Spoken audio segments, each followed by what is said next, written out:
your praise. Our hearts will cry, these bones will sing. Great are you, Lord.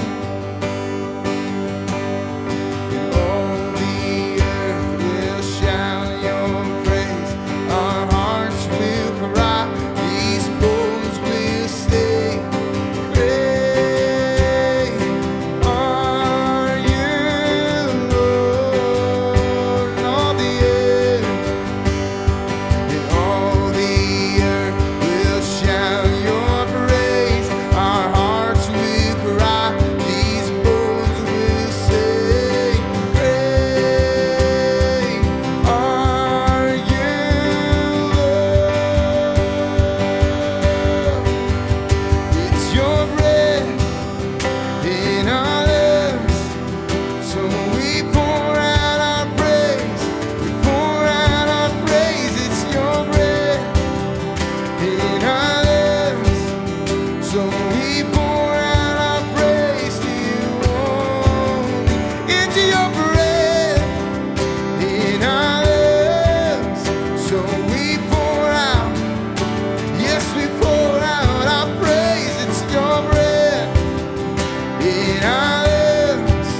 Hey friends, glad to be with you again today. I wish I could be live with you. I've enjoyed those times that we've spent together this week interacting, and we'll be back at it again next week when we get into our regular schedule of morning devotions, and those will be live, and I'm looking forward to having that time of chatting with you and talking to you about the Bible. Right now, I have no idea where I am. By the time you're watching this, if all goes well, I should be somewhere either in Idaho, Montana, or maybe Wyoming. We are on our way to drive across the country to get Liam and bring him back so that he can be with us for the rest of the semester. So if you want to pray for us as we're driving, that would be great. Right now, man, take some time, interact with each other in the comments. Think of this as your morning donut time. I know you don't have the Bill's Donuts, and that's a bummer, but maybe grab a drink, grab a coffee or water or juice or whatever it is that you have. This would be a great time to take a picture. Take a picture of you and whoever's with you, wherever you're watching church this morning, and share those pictures in the comments so you all have a chance to see each other's beautiful, smiling faces. Now, if you're still in your pajamas and you're embarrassed to do that, maybe just take like a neck up shot. But share some of those pictures with each other as we go so that you're having that opportunity to be the church together. You might be wondering, why do we continue to use Facebook Live as our main way of reaching out to you? You know, a lot of churches are actually filming their services in the empty auditorium and then pushing that out live, and I think that's great for them. I had a moment last week, and it was one of these really formative and powerful moments that we have sometimes when something changes in your life and it forces you to really give deeper thought to a belief you have, but a belief that's maybe never been tested. And one of those beliefs has always been this idea that the church is not a building, right? We say that all the time. And also, a church is not a time or a day. Church is not Sunday at 11. We are the church, the people. And so wherever we are, when we're together, the church is there. And so we decided as a team that we are going to continue to come to you from our homes into your homes, just as this powerful reminder that, hey, we may not be able to be together in a building, but that doesn't mean we're not the church. We are still the church wherever we may be, whenever we are together. You know, our mission hasn't changed. Our mission is still exactly the same. Our mission is to connect more people to Jesus. Now, our methods have to change. And that's okay, because methods are always changing. The world around us changes, and how we connect people to Jesus has to change. And so in this new but temporary normal, some of our methods are changing. And that means we're trying to create as many opportunities for you to be connected to one another so that together you can be connected to Jesus, and maybe even in this time be a testimony in the world to show the power and love of Jesus. And so not only are we doing these Sunday morning broadcasts or these live recordings, but every day we're going to be pushing out to you resources. We're going to try to fill Facebook with resources for you. There will be family resources. There will be Bible study resources, devotional resources. Our YouVersion presentation, that's still up and going. You can look at that. You can still use the Renew Journal. We'll have a link to that in the comments today, so you can go through the Renew Journal this week if you like to. Some of our life groups can meet on Facebook Messenger or with Zoom or Skype or whatever other means they may want to use. But we want to stay connected during this time. And so we're doing everything we can to make sure that you can stay connected to one another and that together we can connect to Jesus. So today, we're continuing in our comeback series. We're not going to get away from that, and we're in the book of Nehemiah.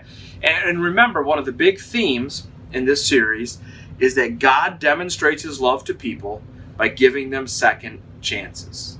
Love that theme. And we've seen over and over again how just in this story, God gave second chances to his people, Israel. And I can't help but think today that we all have a big second chance coming, right? Eventually, this ends. We don't know when that's going to be or how or how long, but eventually this ends. And when it does, when we get back to the old/new normal, how will you use your second chance? What are you going to learn during this time? How are you going to change during this time? What will make you to be more like Jesus during this time? And how will you use that second chance that we're all going to get in a few weeks? Let me just remind you of where we've been in this series, okay? So I'll go back to King David. He's the greatest king that Israel ever had. Under him, the kingdom flourished and grew. And under his son Solomon, the king flourished even more and grew even more. But Solomon introduced something to Israel that David had not, and that was the worship of false gods and idolatry. Remember, Solomon married lots of women so that he could make agreements with the kings of the other nations, and in doing so he brought in not just these women but also the gods of their nations and the idols of their nations. And so under Solomon, the people of Israel began to worship false gods. And after Solomon died, the kingdom split in a great civil war, and you had the kingdom of Israel and the kingdom of Judah. And all of the kings of Israel and Judah, probably about 3/4 of them, continued to do what Solomon had done. They continued to worship false God. They continued to worship idols.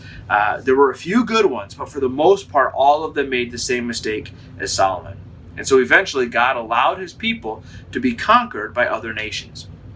The kingdom of the north, Israel, was conquered by Assyria, and the kingdom of the south, Judah, was conquered by Babylon. The capital city of Judah was Jerusalem.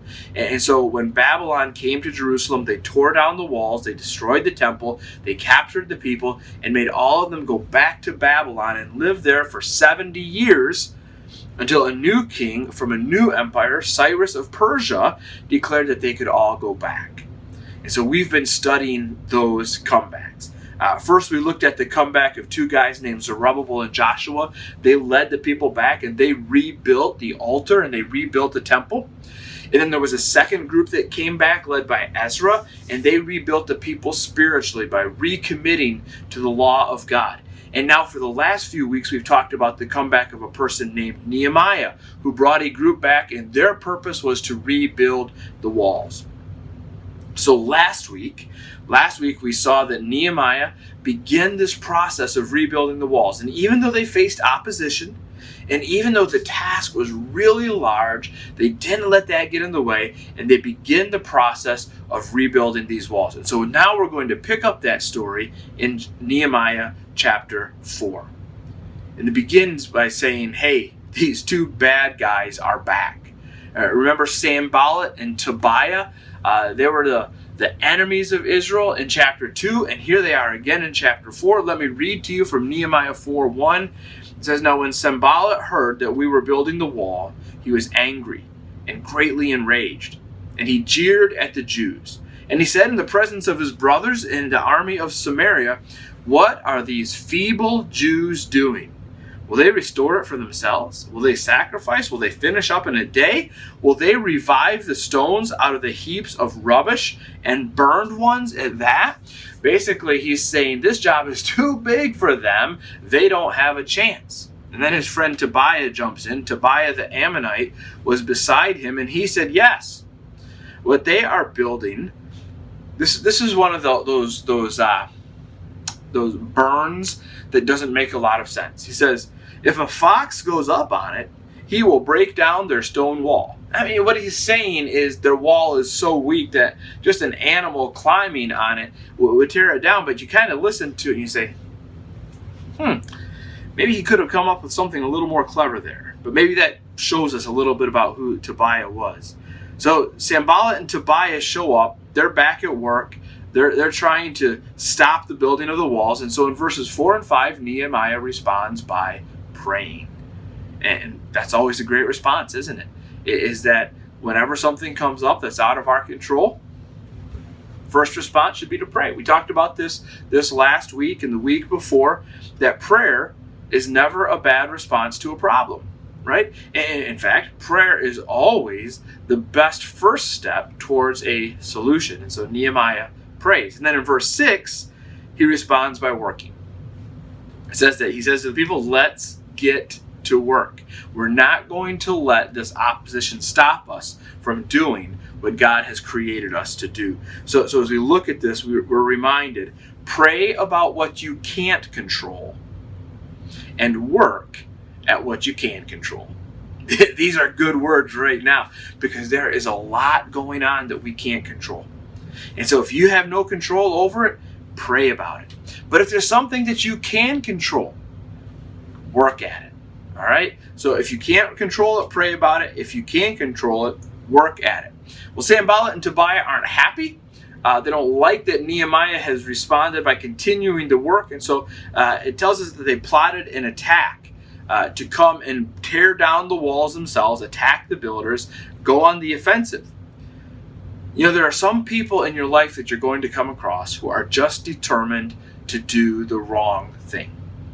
No matter how many chances you give them, no matter how much grace you push their way, they are determined to do the wrong thing. And sometimes there comes a point in your life, if you're surrounded by these people who are determined to do the wrong thing, and by wrong thing, I don't just mean tearing down walls and planning attacks, but things like gossiping, things like always complaining, things like always seeing the dark side of every event, things like always being critical of everyone around them. If you come across someone and they're just always like that and they're completely unwilling to change, it may be painful, but there may come a point when you need to cut that relationship off because it's not healthy for you. It's not good for you. Sanballat and Tobiah are those kinds of people. The types of people that are always going to do the wrong thing, and it's not healthy for you to remain in a relationship with them. And so here in Nehemiah, Sanballat and Tobiah have a plot to attack Jerusalem, and this causes widespread fear among the people.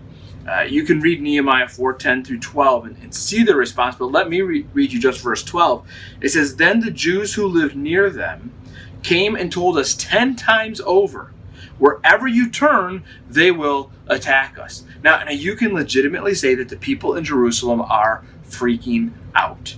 They say no matter what we do, no matter where we go, no matter what happens, they're going to attack us. And Nehemiah points out that they came to him 10 times. Now think about this. If somebody comes to you 10 times, what does that tell you? It says that they have got a one-track mind. Nehemiah, they're going to attack us. Nehemiah, they're going to attack us. Nehemiah, they're going to attack us. I'm not going to do it 10 times, but you get the point, right? And so they are obsessed with this idea that they are in danger. I want you to hear this because this is so important for where we are today. Fear and panic can cause us to grab onto one idea, which is often false, and they cause us to refuse to let go of that. The people of Jerusalem have lost sight of the big picture. The big picture is we need to build the wall. And because they are so focused in on this potential danger, they can't stop talking about it. Sometimes it's really good to get your mind off of what you're afraid of and focus on what you know to be true. So how does Nehemiah respond? Well, he responds with wisdom, first of all. He says, tell you what, let's spread out for defensive purposes. And so he arranges the people in place so that they'll be able to defend themselves if the attack comes. Secondly, he responds by saying, let's get back to work. He says, let's focus on what we need to be focused on here. Instead of focusing on our fear, let's focus on our work. Listen to what he says, verse 14. Nehemiah says, don't be afraid of them. Remember the Lord, who is great and awesome, and fight for your brothers, your sons, your daughters, your wives, and your homes. This is one of those all-time great speeches. You know, it rises to the level of Braveheart, or maybe King Theoden at Minas Tirith, or maybe Winston Churchill for a true story. Winston Churchill right after Dunkirk. Nehemiah says, remember the Lord, who is great and honest. And this is where this story, this ancient story, becomes extremely relevant to where we are today. Because out of this story, I think there are two things that we can draw. And I'm going to call these the two best decisions you can make in troubling times. And the first one is this: remember the Lord. That's how Nehemiah starts this powerful speech. He says, remember the Lord. Maybe you've heard the expression that there are no atheists in foxholes. And that's not always true, right? There are soldiers who are atheists and they're in foxholes. But the idea is that when men at war find themselves in a foxhole and they're experiencing the shelling of the enemy and life feels like it could end at any time, that is a moment when they turn to God, when they hope that God will answer them. Now, Nehemiah is not exactly in a foxhole here. And we're not exactly in a foxhole here today. But it can feel like it a little bit. But Nehemiah doesn't say, let's hope that God will hear us. And Nehemiah doesn't say, this last resort, let's turn to God and see if something can happen. No, Nehemiah says, remember the Lord. Remember what God has done for you. Think about this. Nehemiah is relying on something that has already happened. See, he's saying to the people of Israel, hey, remember what God has done for you. I mean, go way back in your history to the freedom from Egypt, the 10 plagues, the parting of the Red Sea. Remember the walls at Jericho coming down, the conquest of Canaan. Remember David and Goliath. Remember Daniel in the lions. And remember that you and your forefathers were in Babylon and God brought you back. Remember that God has already shown himself to you in preparation for this moment. And that's true for every single one of us, that God has already shown himself to us in preparation for this very moment. God has shown himself to you in preparation for this very moment. Did you notice? Remember, I say this a lot, I know, and I don't want it to get old, but remember that whatever you look at is what you will see. And if you look back on your life and focus in on all the bad things that have happened to you, then that's all you're going to see. But if you take a moment and look back in your life and focus on all the good things, then you're all of a sudden going to remember that the Lord is great and awesome. And he has done good things for you, and he can be trusted. This is why gratitude is so important. For the coming week, our theme for the gathering is going to be gratitude. A lot of our Facebook posts, a lot of our interaction with you is going to be about gratitude, because gratitude prepares us for our foxhole moment. You see, if we have a lifetime habit of being thankful to God, then when the foxhole moment comes, we can remember that God is there with us, God is powerful, God is loving, God can be trusted, and we can remember that he is great and awesome. Nehemiah says to the people, remember the Lord. He is great and awesome. Now go out and fight for your families, fight for your homes, fight for him. Now here's the rest of the story, right? You can read it for yourself in Nehemiah chapter 4. But God frustrates the plot of Sanballat and Tobiah, so they're unable to attack. Nehemiah sets the people up so at all times half are building and half are in a defensive posture. They've got their weapons, they're on the lookout, they're prepared. He has an emergency plan. He says, hey, if anything does happen, if somebody attacks us, blow the trumpets and everybody will rally to where the trumpets are so that we can protect each other and work together. And finally, they worked night and day. Right? In fact, this is what Nehemiah says, verse 21, right at the end of the chapter. He says, so we labored at the work, and half of them held the spears from the break of dawn until the stars came out. And so from the moment the sun came up until the stars are up, we're working on the wall. And then you go on and read, and you see afterwards that, and then they continued to be defensively postured and ready all through the night. And here's the amazing, miraculous thing. The walls were finished in 52 days. I don't think people could do that today. That is a stunning accomplishment, to rebuild the walls of a major city in less than 2 months. And the reason is because Nehemiah and the people of God focused on what they could do, right? They worked at what they could do, what they could control, and what they couldn't control, they turned over to God and let him handle it. So let's get back to this idea of what are the two best decisions you can make in troubling times. The first one is to remember the Lord. And here's the second one, to rely on each other. As I read through Nehemiah chapter 4, one of the words I noticed that is repeated more than any other word is the word we. You can read it for yourself. I circled it as I read through the chapter. Nehemiah says, we were building the wall. We built the wall. We prayed. We labored. We returned to work. Now understand this. Nehemiah wrote this. And as the author of the book, And as the leader of the movement, he legitimately could have said, I did this. I built the wall. I led the people. I prayed. I forced us to get back to work. This was my plan. I did this. If you go to London, one of the things you're going to hear about is all of the bridges that cross the River Thames. And many of them were designed by a man whose last name was Brunel. And so we actually went on a Brunel tour of these bridges while we were there. And what's interesting to me is that Brunel didn't actually build the bridges, right? Thousands of people were involved in the building of these bridges. He didn't even do all the design work himself, but he was the leader, and so the bridges are named after him. And nobody has a problem with that. Nehemiah could have made this all about himself. So this is Nehemiah's wall. I've done the work. I'm doing this. But Nehemiah understood a really simple concept, right? Nehemiah recognized that this was something he couldn't do himself, but he also recognized it was something Israel couldn't do unless they stuck together.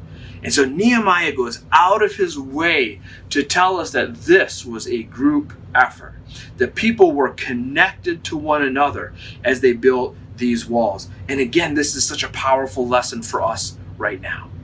We need to stay connected to each other. Now more than ever, we need to maintain our relationships, because as we go through a time of everything's new, everything's a little bit scary, there's a lot of anxiety, there's a lot of stress, we need each other. Now, I started working on this sermon before I even knew where we were going to be. Right now, I'm typically working on a sermon about 4 weeks in advance. And I had already jotted down some notes for this sermon before I knew that I'd be giving it to you from my basement. I wrote down 4 benefits of connection. And I'm going to change that to 3 because I think that's more helpful for us today. And so I want to give you 3 benefits of connection, especially in troubling times.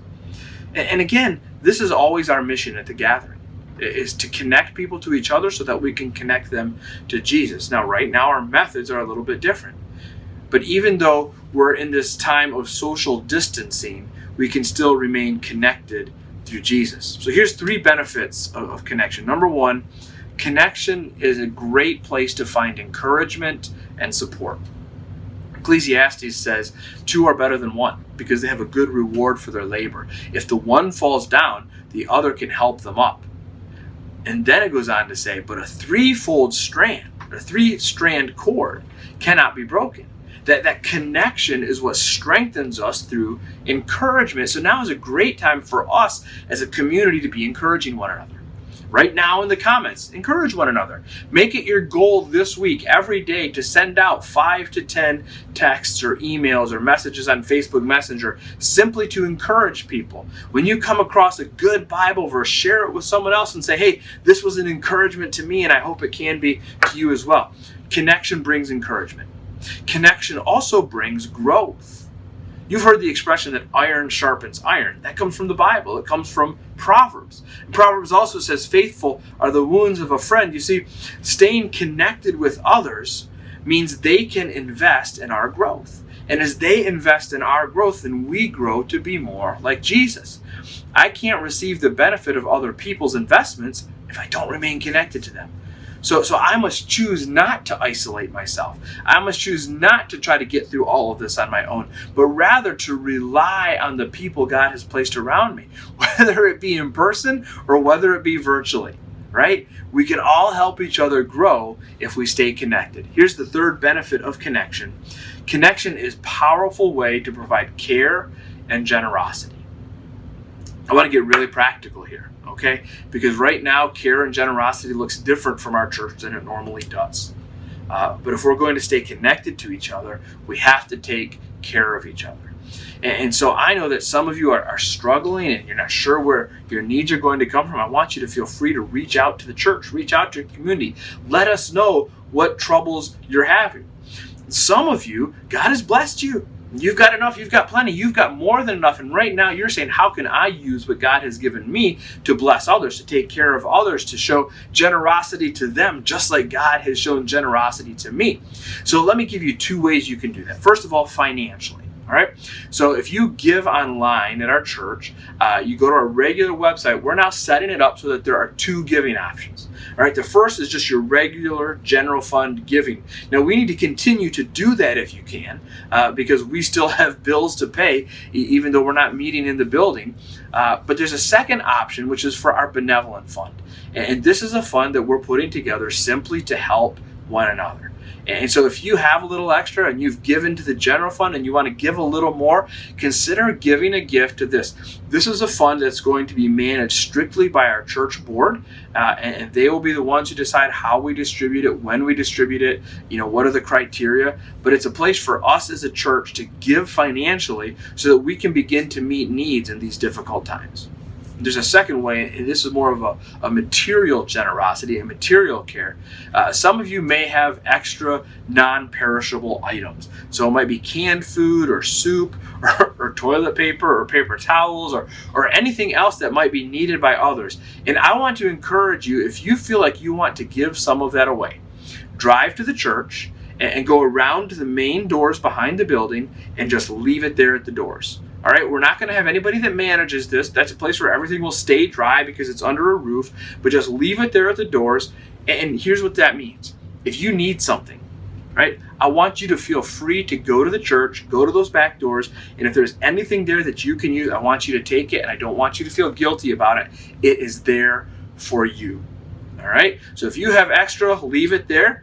If you need extra, go take a look. Maybe we have what you need. Now, if you're in a group that's a high-risk group and you shouldn't be out and about for any reason, I don't want you to do this. I want you to let us know on Facebook. Find someone from the church who can go and find what you need. They'll go to the church. They'll find what you need, and they'll bring it back to you. Don't let them into your house. Have them leave it on the porch. You can pick it up. We want you to stay safe if you're in one of those groups, all right? But this is a powerful time for us to stay connected to one another, and it's a powerful time for us to be generous with one another. Again, I want to say thank you for being here today. I hope that you continue your interaction. Remember, there are other Facebook groups you can jump into. You can go into the discussion group and kind of talk about what we've said this morning. You can go into the prayer group and pray for one another there. Let me leave you with this reminder. Some people want to tear you down, but the right people will build you up. And so, especially in troubling times, remember God by practicing gratitude and rely on each other by staying connected. Let me pray for you. Father, thank you for this church. Thank you for these people who love you and who love one another. And we trust you. We can't see around the next corner. We can't really see too far in front of ourselves right now, but we trust you. We know that you have been good in the past. You have provided in the past, and we know you will continue to do that for us. And Father, right now, I want to pray for those who are experiencing anxiety and stress and really struggling. I want to pray that your Spirit would calm them. Bring people into their lives who can encourage them, who can support them, who can lift them up. Help us all to take care of one another. Father, we look forward to the day when we can look back on this chapter of our lives and give you thanks for all of the good things you did for us. Thank you again for this church. Thank you again for Jesus. Thank you for all he's done to provide the greatest need we had. In your name, amen. I will see you online this week.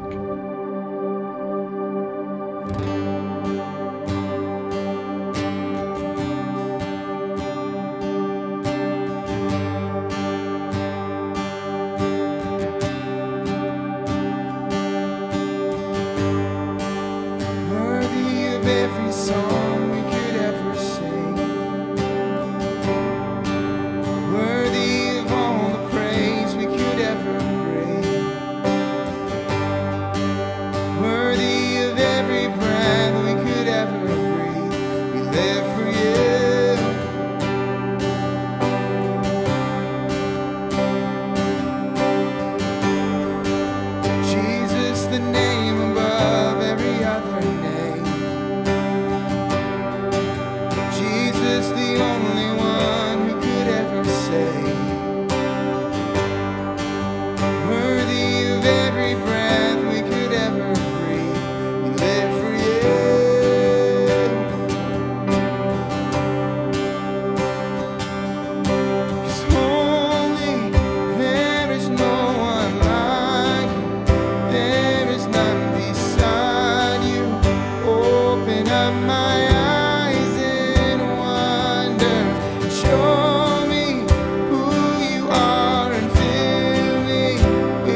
song.